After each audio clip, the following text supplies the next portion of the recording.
Senhor é meu pastor e nada me faltará. Caminhar me faz por verdes pastos. Guia-me mansamente a águas tranquilas. Refrigera minha alma. Guia-me pelas veredas da justiça, por amor ao seu nome. Ainda que eu caminhasse pelo vale da sombra da morte, eu não temeria mal algum, porque tu estás comigo. A tua vara e o teu cajado me consolam. Preparas uma mesa perante mim, na presença dos meus inimigos. Unge a minha cabeça com óleo e o meu cálice transborda. Certamente que a bondade e a misericórdia me seguirão todos os dias de minha vida, e eu habitarei a casa do Senhor por longos dias. O Senhor é meu pastor, e nada me faltará. Na hora da dor, confia sempre. Não percas a tua fé entre as sombras do mundo. Ainda que os teus pés estejam sangrando, segue para frente, erguendo-a por luz celeste acima de ti mesmo. Crê e trabalha. Esforça-te no bem e espera com paciência. Tudo passa e tudo se renova na terra, mas o que vem do céu permanecerá. De todos os infelizes, os mais desditosos são os que perderam a confiança em Deus e em si mesmo, porque o maior infortúnio é sofrer a privação da fé e prosseguir vivendo. Eleva, pois, o teu olhar e caminha, luta e serve, aprende e adianta-te. Brilha a alvorada além da noite. Hoje é possível que a tempestade amarfanhe o coração e te atormente o ideal, torturando-te com a aflição ou ameaçando-te com a morte. Não te esqueças, porém, de que amanhã será outro dia. Que assim seja. Mais uma vez reunidos para o nosso Evangelho virtual da Casa de Francisco de Assis. Nós saudamos a todos os orixás. Saudamos a Xangô, orixá que rege a nossa casa. E saudamos a corrente de Francisco de Assis, corrente que recebe a todos, sem distinção. Nós saudamos ao Caboclo Tupinambá e pedimos a sua proteção e amparo. Pedimos também pela paz em todas as moradas do nosso Pai Maior. Paz na terra e para todos que estão encarnados e para os desencarnados. Paz a todos os locais onde houver ódios, guerras. Pela paz no Brasil, no Rio de Janeiro, nos nossos lares, e que nós possamos ser aqueles que levam a paz a todos os locais onde estivermos. Pedimos por todos que sofrem a fome, a miséria, a dor, a saudade, por todos que sofrem violências, por todos que estão nos hospitais, nos asilos, nos presídios, nos manicômios, nos orfanatos, nas clínicas psiquiátricas, por todos que não têm um lar para voltar, por todos que perderam a esperança, por todos que se sentem sem rumo, sem destino, sem fé. Pedimos pelas crianças do mundo inteiro. Nesse mês de Maria, que Nossa Senhora proteja todas as crianças com seu manto, acalmando-as e dando-lhes o amparo necessário. Pedimos pelas crianças da creche Santa Clara e pelos seus familiares. Pedimos também por todos que ajudam a nossa casa a realizar o seu trabalho social e o seu trabalho espiritual. Por fim, pedimos por todos que estão em nossa mente, sejam encarnados, desencarnados, amigos, inimigos, para que a corrente de amparo universal possa envolver a todos na sua luz. E pedimos por cada um de nós, mergulhados aqui, neste planeta de provas e expiações, que possamos ter luz e sabedoria para continuar. E agradecemos sempre a espiritualidade por estar sempre ao nosso lado, nos dando repetidas oportunidades de servir. Graças a Deus.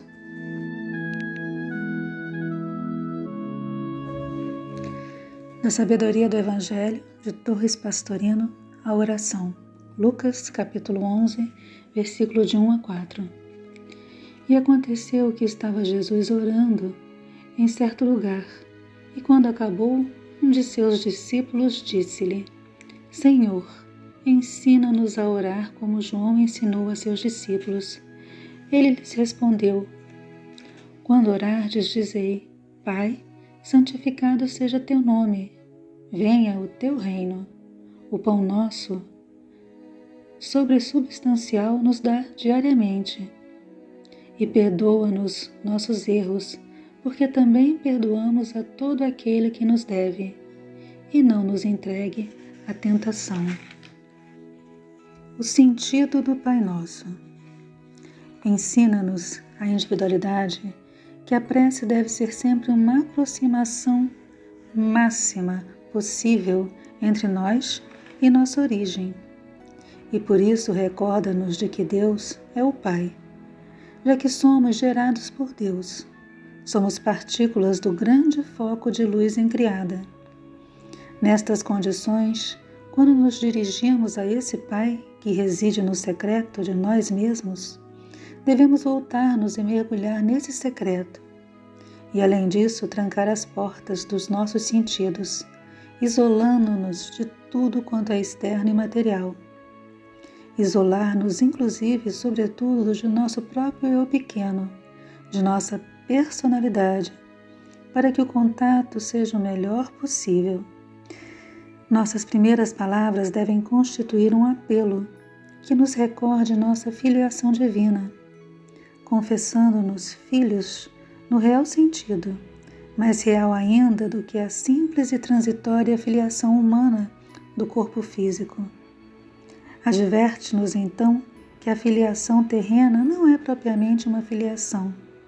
Deus é a verdadeira paternidade, porque Ele é a origem de nosso espírito, de nosso verdadeiro eu profundo, a centelha divina e eterna. Só a Ele devemos dirigir nossas preces. Jesus jamais ensina que nos dirijamos a intermediários, mas sim diretamente ao Pai que habita dentro de nós, no secreto de nossos corações. Isso mesmo exprime a cláusula apositiva que está nos céus. Os céus que exprimem o reino que está dentro de nós, levam o nosso pensamento ao coração. O Pai que está nos céus está então no reino dos céus, que está dentro de nós. A consequência é lógica e irrefutável. O nosso Pai que está em nosso coração, nesse reino dos céus que ansiosamente buscamos como mendigos do Espírito. E continuamos fazendo 3 petições à individualidade. O primeiro, relativo à centelha divina, logo após a invocação. Seja santificado o teu nome. O segundo, relativo à mente chamada abstrata, que deseja a união integral. Venha o teu reino. O terceiro, dizendo respeito ao Espírito, que engloba as 3 manifestações. Seja feita a tua vontade. São-nos apresentados a seguir 4 pedidos que se referem à personalidade, isto é, ao Espírito encarnado provisoriamente. O primeiro, dá-nos hoje o pão supersubstancial, refere-se ao intelecto e solicita o pão, isto é, o alimento do Espírito, que é o conhecimento da espiritualidade, a sabedoria. Salienta bem Jesus que se trata do pão supersubstancial, ou seja, em nossa interpretação, o alimento do contato com o eu superior. A segunda solicitação para a personalidade é a que cuida do corpo de emoções. dizendo: perdoa as nossas dívidas kármicas, assim como já perdoamos aos nossos devedores. O corpo emocional é o responsável pelo karma, já que ele vibra no terceiro plano, o que está sujeito à lei da justiça. Portanto, é em referência ao corpo emocional que pedimos o perdão, o resgate dos débitos contraídos por nossas emoções descontroladas em todos os campos, pelos desejos que nos causam as dores. Mas a condição indispensável para a nossa libertação é não termos outros devedores presos a nós pela nossa exigência de pagamento.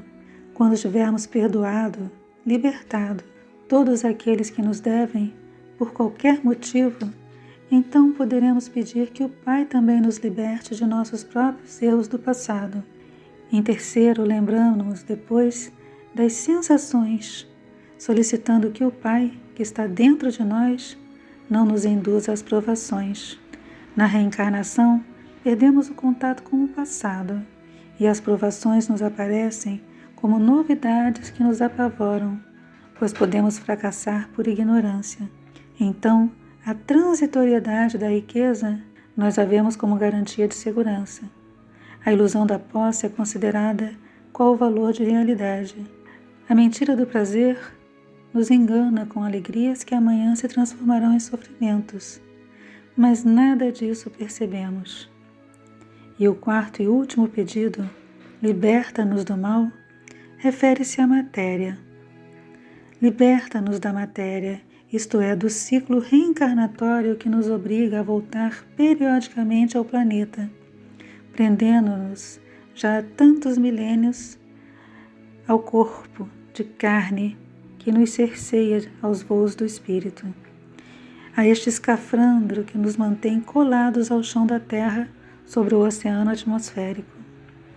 Apelo dramático que nós, os encarnados, gritamos aflitos ao Pai que está dentro de nós. Liberta-nos da matéria, do mal, onde mergulhamos por nosso egoísmo divisionista, do abismo em que caímos por nossa rebeldia orgulhosa. Eis então reduzida a seus termos reais e belíssimos a prece mais concisa e perfeita, que deve ser proferida com o coração, meditando em cada um dos pedidos, sem que haja necessidade de repeti-la várias vezes. Não nos esqueçamos das palavras taxativas de Jesus: assim deveis orar. Mais que um ensino, é uma ordem.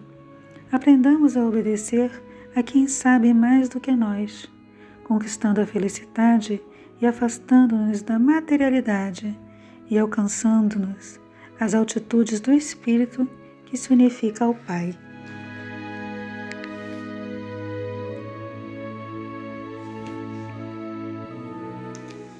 Um evangelho falando especificamente sobre a oração que Jesus nos ensinou, o Pai Nosso. Então nós vamos fazer um resumo, porque o evangelho já foi muito longo. Essa prece é dividida em duas partes, uma direcionada à individualidade e a outra direcionada à personalidade. A parte direcionada à individualidade é dividida em 3. Seja santificado o teu nome, venha a nós o teu reino e seja feita a tua vontade. Essas 3 frases são uma orientação, explicando que devemos nos unir à nossa centelha divina e fazer o contato íntimo com Deus que habita dentro de nós. É uma orientação para que as criaturas aqui reencarnadas se santifiquem. E o que é se santificar? Se santificar é mudança de padrão vibratório, mudança de atitudes egoístas para atitudes altruístas. Já a parte direcionada à personalidade diz: dá-nos hoje o pão, perdoa as nossas dívidas, não nos induzas à tentação e liberta-nos do mal. Nesta parte pedimos então o pão, que nos alimentará espiritualmente, pão que vai preencher o nosso espírito de luz, de paz, de tranquilidade, pão que sacia a fome não do corpo, mas da alma que busca a evolução. É o pão da sabedoria e da compreensão. Sobre perdoar as nossas dívidas, é referente ao corpo emocional. É o resgate dos débitos contraídos por nossas emoções descontroladas. E emoções descontroladas sempre têm consequências. Também não é só desejar que nossas dívidas sejam perdoadas, mas perdoar tudo e a todos. E aí sim, poderemos pedir ao Pai que nos libere de nosso próprio karma. Não nos induzir às tentações, porque é muito fácil sermos seduzidos pelas tentações ou provocações. É muito fácil ser envolvido pelos prazeres, as sensações, a ilusão da riqueza e da posse. E isso nos mantém conectados com a materialidade, com um mundo denso, exatamente o oposto da evolução. Sobre libertar-nos do mal, se refere a nos libertar deste ciclo reencarnatório ao qual estamos ainda presos devido à nossa própria vibração. Então essas são as orientações, de uma forma bem resumida, da prece o Pai Nosso. Que possamos amadurecer espiritualmente e nos unir à vibração de amor que permeia todo o universo. Que assim seja. Oração de São Francisco. Senhor, faz de nós um instrumento da sua paz. Onde houver ódios, faz com que eu leve o amor. Onde houver ofensas, que eu leve o perdão. Onde houver discórdias, que eu leve a união. Onde houver dúvidas, que eu leve a fé. Onde houver erros, que eu leve a verdade. Onde houver desespero, que eu leve a esperança. Onde houver tristezas, que eu leve a alegria. Onde houver trevas, que eu leve a luz. Ó Mestre, faz com que eu procure mais consolar que ser consolado, compreender que ser compreendido, amar que ser amado, pois é dando que se recebe, é perdoando que se é perdoado, e é morrendo que se nasce para a vida eterna, graças a Deus.